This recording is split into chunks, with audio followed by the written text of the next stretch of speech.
আমার কি বলার আছে, আমি তো সিবিআই নই, তাহলে আমি গিয়ে করে দিতাম কাজটা।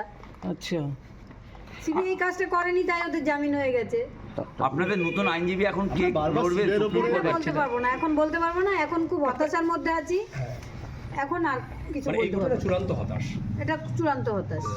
একটা কথা বলুন, কারণ এই যে কুলতলির ঘটনায় 61 দিনের মাথায় সেই দোষী সাব্যস্ত করলেও তার সাজা হয়ে গেল এবং ফারাক্কার ঘটনা হলো, এখনো পর্যন্ত চার্জশিট জমা পড়েনি। তার মানে কোথাও কি মনে হচ্ছে যে রাজ্য সরকারের উপরে ডিপেন্ড করলে বাস মানে তাহলে সেটা ভালো হতো? না, রাজ্য সরকারের উপরে ডিপেন্ড করলে ভালো হবে কেন?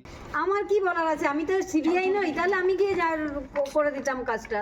আচ্ছা, সিবিআই কাজটা করেনি, তাই ওদের জামিন হয়ে গেছে। আপনাদের নতুন আইনজীবী এখন কে লড়বে? বলতে পারবো না, এখন বলতে পারবো না, এখন খুব হতাশার মধ্যে আছি। এখন আর কিছু মানে এই বলতে ঘটনা পারবো না। চূড়ান্ত হতাশ। এটা চূড়ান্ত হতাশ। একটা কথা বলুন, কারণ এই যে কুলতলির ঘটনায় 61 দিনের মাথায় সেই দোষী সাব্যস্ত করলেও তার সাজা হয়ে গেল এবং ফারাক্কার ঘটনা হলো, এখনো পর্যন্ত চার্জশিট জমা পড়েনি। তার মানে কোথাও কি মনে হচ্ছে যে রাজ্য সরকারের উপরে ডিপেন্ড করলে বাস মানে তাহলে সেটা ভালো হতো? না, রাজ্য সরকারের উপরে ডিপেন্ড করলে ভালো হবে কেন?